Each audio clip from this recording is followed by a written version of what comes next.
Kuwait these days is celebrating the memory of Kuwaiti martyrs who fell in Al-Qurqin house defending their homeland and nation against the Iraqi invasion.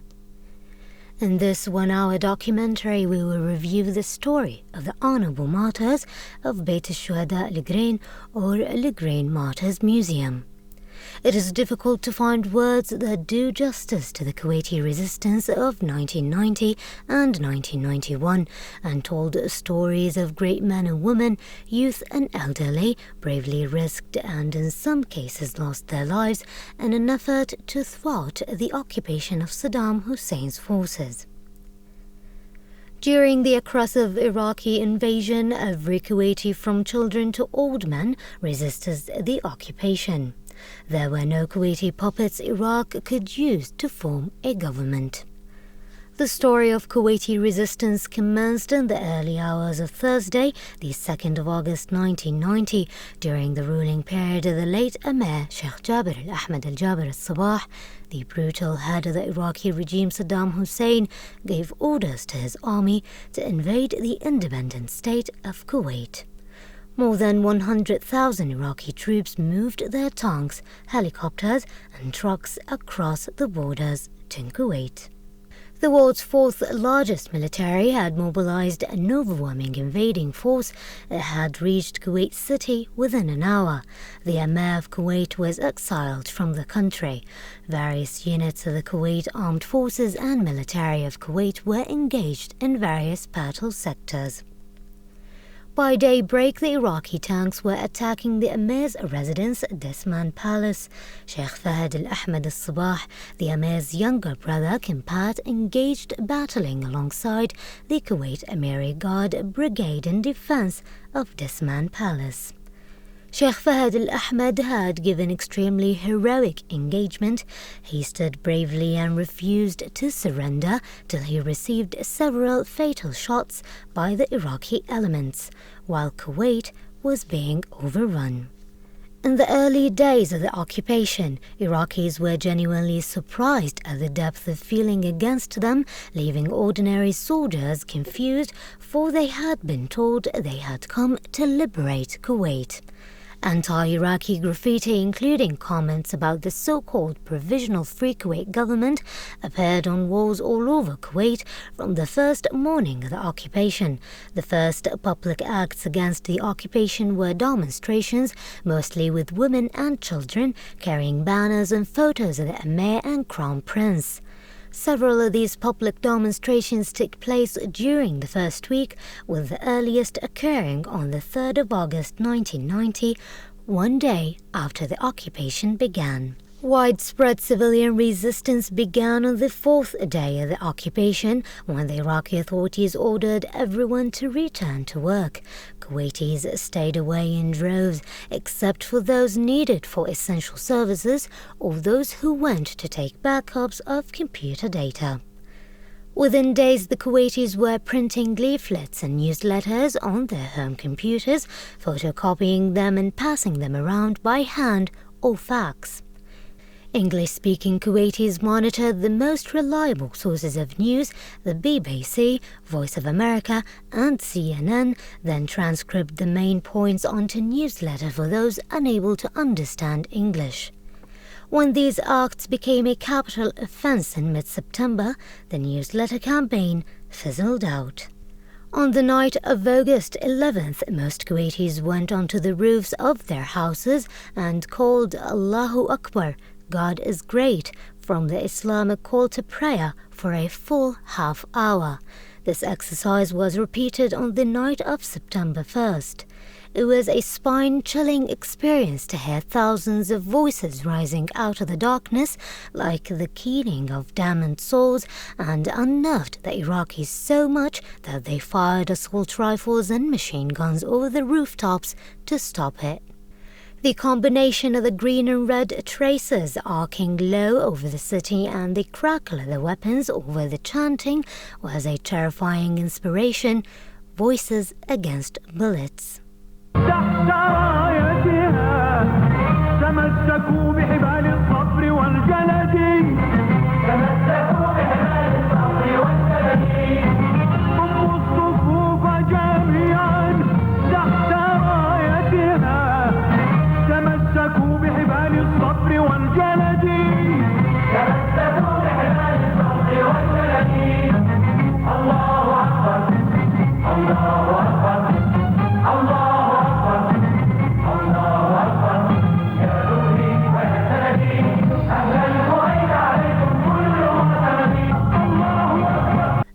year, a stubborn Kuwaiti resistance has started in the neighborhood of Kayfan, distributing small arms to various sites.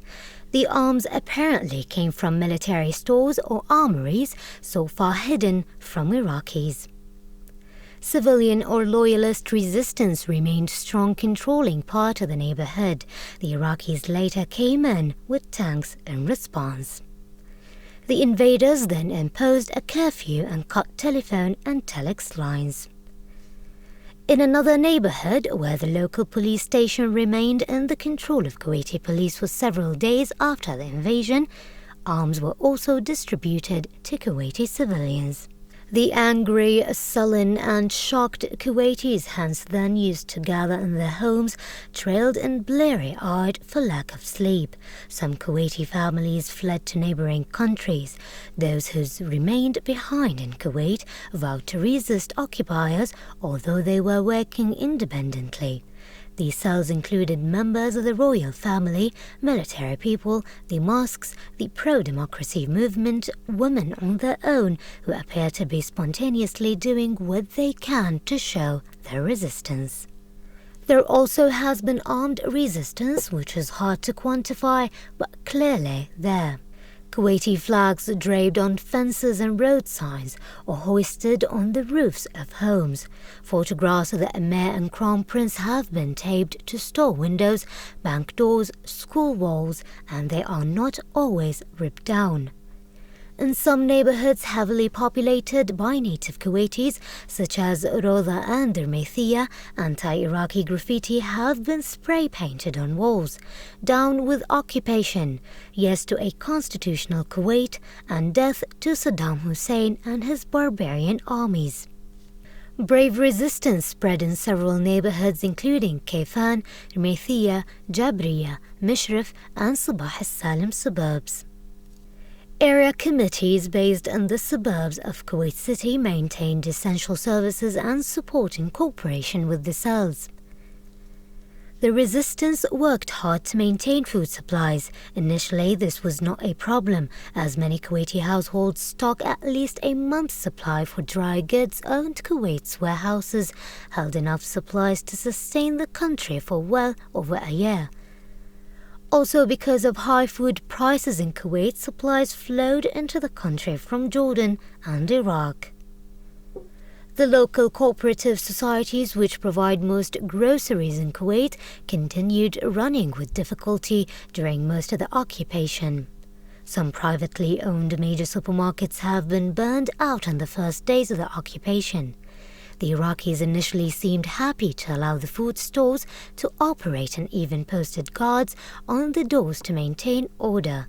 But after a few weeks, when the Iraqi intelligence service came to suspect the assistance the stores provided to the resistance, they began harassing the store managers and even imprisoning them. Major food outlets used the money they received more as a means of rationing supplies and financing replacement stable goods from Iraq than to make profits. But the greatest need for money was to bribe captured Kuwaitis out of custody. This could be very expensive, with ransoms ranging from 1,000 to 100,000 Iraqi dinars. At the official exchange rate, an Iraqi dinar was worth about $3. On the black market, it came to about 30 cents.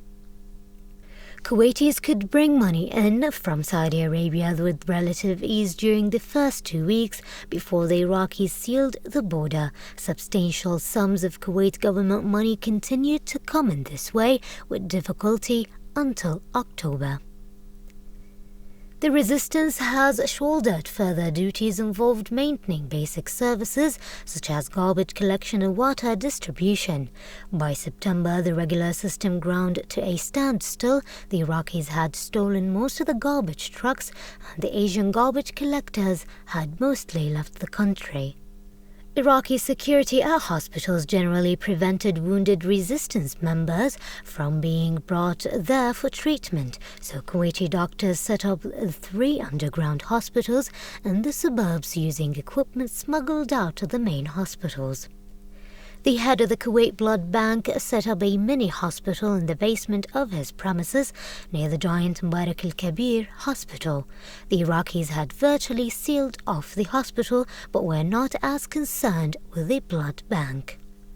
On some occasions, Kuwaitis had no choice but to take severely wounded resistant fighters to the hospitals, sometimes only steps ahead of the Iraqis. In one incident, a youth shot in the head was admitted as a traffic accident victim.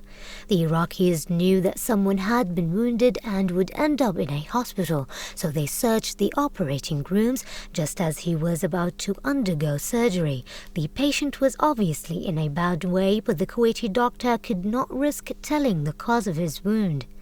The patient's x-rays would clearly show the bullet in his head, so the Kuwaiti doctors played a trick. One of them left the room, seemingly to get the images that were just then being developed, but actually x-rayed his own head and showed the film to the Iraqis. Many Kuwaitis consider women as the backbone of the resistance. In the late afternoon of August 6, 1990 in Ermithia, one of the demonstrations drew about 60 women to grow then to 300 to 400. The gather, most of women and teenagers, walked down the middle of Nasir Mubarak Street. They were carrying pictures of the late Sheikh Jabir al-Ahmad al-Jabir al-Sabah and the late Crown Prince Sheikh Saad al-Abdullah Salim al-Sabah, as well as posters demanding Iraqis' withdrawal as they walked down the main roads for about an hour. The Iraqi troops responded aggressively to the demonstrations. They opened fire on them. Various sources have reported 4 persons, including a 16-year-old girl, had died as a result of injuries. Kuwait lost a number of young women who stood out for their courage, as Wafa al-Amir, Amy Burhan, Asrar al-Gabandi, and many others. They were carrying weapons and foreign papers, as well as providing many other organizational skills required to run a complex campaign. At first, the Iraqis tended to treat Kuwaiti women driving alone with respect and restraint. Most of the troops had obviously been giving orders to behave with women. Recognizing this, the Kuwaiti women played the Iraqis for all they were worth by carrying concealed weapons and ammunition through checkpoints where men would have been searched. It was an incredibly dangerous task requiring great courage, for they were completely on their own if the Iraqis discovered their cargo. If one wants to see the consequence of Iraqi invasion of Kuwait in 1990, Lagrange Museum is the place. This small museum is a memorial site for a group of young Kuwaiti patriots who tried to resist arresting on February 24, 1991. The heartbreaking site locates in the center of a tidy middle-class neighborhood house number 61, Street 3, Block 4, in the residential suburb of Lagrange, southeast Kuwait City. Well, this story started on 2nd August 1990, when Iraqi forces invaded Kuwait at that day. Kuwaiti people refused that invasion. According to that, we have many resisting groups appeared from the first day of the Iraqi invasion. Here in this place, we're going to talk about the Masila group, which their battle took place here in this place. Masila group worked very hard during the Iraqi occupation, but the most important thing they did, this battle, which took place on 24 February 1991, just 2 days from Kuwait liberation. What really happened here, the Masila group, there were 19 who participated in this battle. The Iraqi forces discovered the headquarters for the Masila group, and they start to attack them 8 in the morning on 24. So the battle started 8 in the morning and it took 10 hours to finish until 6 in the evening. During the 10 hours, you have 3 being killed from the Kuwait resistance group. We have the leader of the group, Sayyid Hadi Alawi, who was killed by a tank shot. We have Captain Yusuf Khadir, who was also killed by a tank shot. But the first one who was killed in this battle, he was First Lieutenant Amr Faraj Al-Anizi. He was killed about 10:30 in the morning. The reason why he was killed, first one who being killed, because he was First Lieutenant in the Kuwaiti Army and he was professional using the big machine guns, which we call Istiqlal, or 50 machine guns. So that's why they concentrate their RPGs against Amr. until he was killed by an RPG shot. In the end of this battle, the Iraqi forces captured 9 alive, and these 9 they've been tortured on 24, and also 25 in the end before the liberation. They've been all executed and very close from this area. On the 2nd of August 1990, when Saddam's army invaded Kuwait, destroying the land and torturing the people, young men rushed to form groups as part of what is known as popular resistance. One of such group was Al-Masila Group, Kuwait Force. It consisted of 31 young men. Their main aim was to resist the invading forces by all means. They collected weapons from many sources. Till they had a vast amount of weapons, the leader of the group decided, after consulting his group, that some of the supply should be used for operations and the surplus should be buried to be used when needed. طبعا المعركة بدأت بتاريخ 24/2. كنا احنا مجموعة شباب مقاومة مجتمعين على اساس بنطلع لما يصير الحرب البريه. كنا بنطلع على الشريط الساحلي، وهذا كان هدف المجموعه. طبعا لنا يعني مراحل معارك وعمليات، واللي حصل ان هذه العمليه ليش سجلت؟ لان تأرخت ان البيت اللي شايفينه احنا متواجدين فيه صار رمز.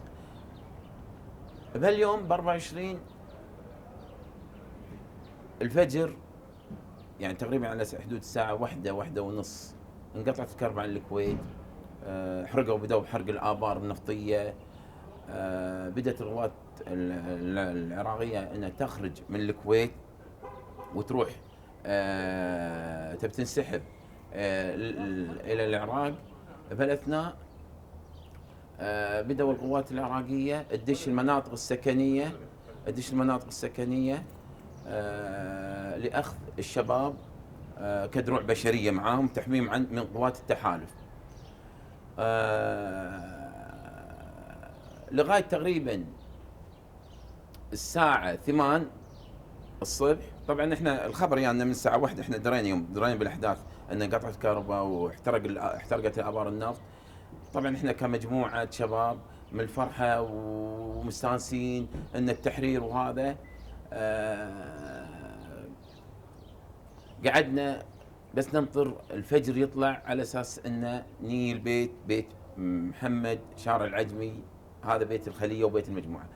احنا كنا بالليل دائما ننام بالبيت الجانبي هذا مع بعض الاسلحه الخفيفه، الرشاشات الخفيفه، كحمايه وقايه لنا من اي دخول من قبل الجيش العراقي، ان كان تفتيش او ان كان لنيه السرقه، فنكون يعني متجهزين.